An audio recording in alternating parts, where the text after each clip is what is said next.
Few cities embody the American Rust Belt more than Youngstown, Ohio. Some could argue that it is, in fact, the rustiest of all the Rust Belt cities. It boomed during the late 1800s and first half of the 1900s, thanks to its natural resources and central location between other industrial powerhouses like Cleveland and Pittsburgh. But unlike these larger cities, its economy never really diversified beyond heavy industry.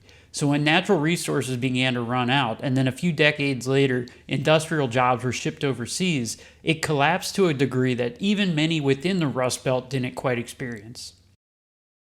What followed was the nearly 70% decline in population and a decades-long spike in crime that would redefine how people thought of Youngstown all around the country. The names Bombtown and Crime City, USA began to be thrown around about the city of Youngstown in the early 1960s. At that time, it had become a hotspot for mob violence. There was an estimated 80 car bombs detonated within the city during that decade alone, among numerous other organized crime-related hits. These bombings were so prevalent that a term, the Youngstown tune-up, became slang for a car bomb. Then, as the wealth of the city began to dry up, organized crime began to fade away, but it would be replaced by a surge in street-level crime. Violent crime actually peaked in the 1990s, when the city of under 100,000 routinely saw 50 to 60 murders per year. This has gradually trended down, but still remains elevated, with a murder rate several times the national average.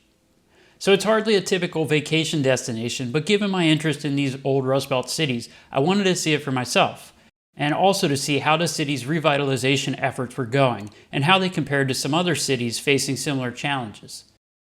My weekend in Youngstown began, well, kind of how you might expect a weekend in Youngstown to go. They don't have gift certificates. What you gave them was fake. Oh, we paid on. Get in today. Let's go. Pack up. You gotta go. I need your ID and I need your ID. Okay. But eventually, after the police got done raiding the hotel room across the hall for me, I got a good night's sleep before heading out to explore Youngstown the following morning. The first major thing that struck me about the city was how empty it was. And this isn't a shocker given the decline in population, but it was surprising to me that there even seemed to be relatively few abandoned properties. To be clear, there were still a ton of abandoned buildings, but compared to other cities that I've been to like Gary, it didn't seem like as glaring of an issue. And there's really a good reason why this is the case. Youngstown population peaked in the early 1930s, whereas nearby cities in the Rust Belt like Toledo, Akron, and Detroit didn't peak until the 1960s or even early 1970s. So Youngstown's a few decades along in its decay than these other places, but that also means it's potentially further along into its rebound as well.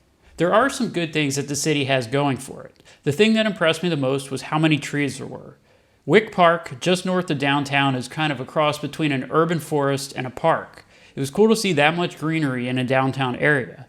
The abundance of trees is also very evident in the abandoned neighborhoods too. As I mentioned, many of these former city blocks have been cleared now for decades. In the intervening years, many of them have become completely filled with dense woods. On the one hand, it's unfortunate to see the city's decline and see all these former bustling blocks now filled with trees, but on the other hand, I'd much rather see these urban forests than miles and miles of urban prairie that are constantly and unnecessarily being mowed like they do in Detroit. To me, it makes way more sense to just let these vacant blocks be reclaimed by nature than the endless mowing and unnecessary maintenance. The architecture of the city was also pretty cool. While it may not have been as impressive as some of the larger cities that I've been to recently, it was neat to see and very impressive relative to the current population of 50,000. With that said, the large scale of the downtown buildings and the large infrastructure combined with the emptiness made it feel even more like a ghost town than it actually was. The homes surrounding the aforementioned Wick Park were pretty cool, although many of them have seen better days. Not far from downtown stood Youngstown State University. It's part of the state's public university system with a student population of close to 15,000. It's the largest employer in the city and one of the biggest economic drivers. The college had a really cool mix of architectural styles, including some surprisingly good-looking brutalist buildings, which, a side note, I think the key to making brutalist buildings look good is for them to be intertwined in nature around them. The buildings on the Youngstown State campus did a good job of this, and it looked exponentially better than some of the ones that don't have this juxtaposition with nature.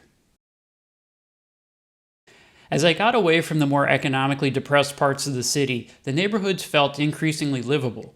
Many of them continued to have the dense tree cover and became increasingly well maintained. It actually started to feel pretty nice. One of the most beautiful places I stopped at was Lanterman's Mill, a place that hardly felt like Youngstown at all.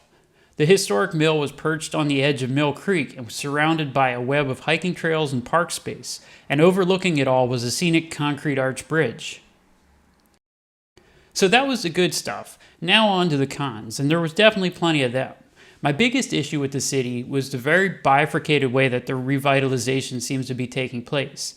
In Youngstown, it feels like there's the university, which is thriving, and then there's everything else, which is essentially dead. There's obviously a ton of money going into the college, but it's in its own little bubble with seemingly limited spillover into the rest of the city.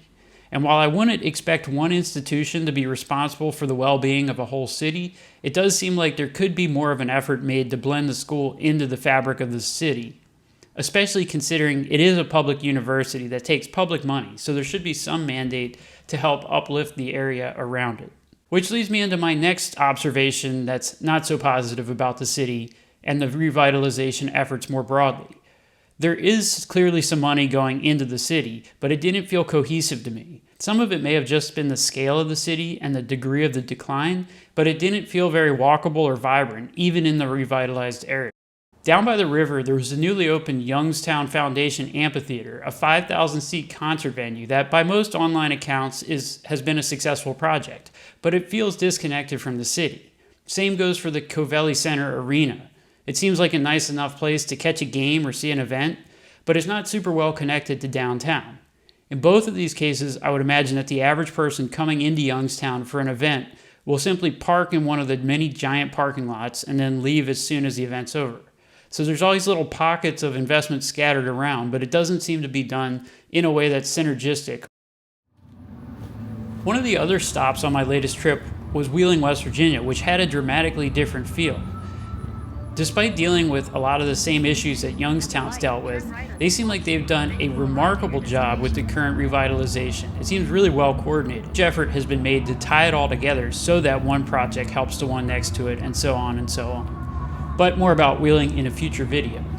So finally, my last big grievance about Youngstown may seem like a petty one, but it was something that actually really bothered me. When I was in Youngstown, I felt micromanaged, particularly as I was driving around.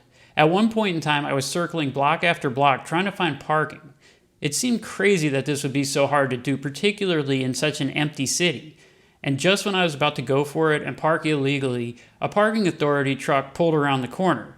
One of the first cars I had seen in that whole area that day. So I had to continue my search and keep driving around. There was also weirdly placed stop signs in multiple areas that made no sense to me, and speed cameras all over the place. All in all, it just felt unwelcoming, particularly to someone not familiar with the area. I'm sure someone has some kind of justification for all these things, but to me, a place with the history and reputation that Youngstown has, they should be going out of their way to make it welcoming to outsiders.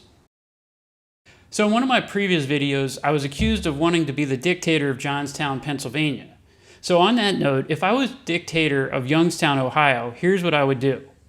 I would expand Youngstown State University beyond its bubble. Right now, it's the biggest economic driver in the city, but its impact seems limited to just the campus itself. It's a small but dense 160-acre campus that serves 15,000 students. As a public university, I think some effort should be made to revitalize the surrounding areas, particularly downtown. Rather than building new buildings in the little bubble, I think they should focus on adaptive reuse projects in the direction of downtown. And rather than walling itself off from the city, it should be looking to integrate itself more. Going along with this theme, I would shift the focus of future revitalization efforts from large one-off projects like arenas and concert venues to smaller infill projects and projects that promote connection from one block to the next. This is something that seemed to pay big dividends in other places like Detroit. If I'm walking along and I see a trash-filled alleyway with boarded-up windows and the lingering smell of piss, I'm probably not going to keep walking in that direction. On the other hand, a little bit of maintenance, better lighting, can go a long way to promoting walkability and street-level vibrancy. I would also bring out the much-talked-about but rarely successful Dollar House program. In this program, the city would give away houses and land for $1 with the contingency that the owner lived there for 5 years. This program has been tried in other places with very mixed results. In some places, like Baltimore, it played a role in the regrowth of the Otterbein neighborhood, while in other places, it hasn't been as successful. The reason why I think it could be effective in Youngstown is there's so much vacant land that people could actually get a house and land, something that provides real value to the new owner. In the places where the program's been a flop, it's because what was being offered was beyond worthless. A burned out row house with no land isn't really that great of an offer, even if it's free.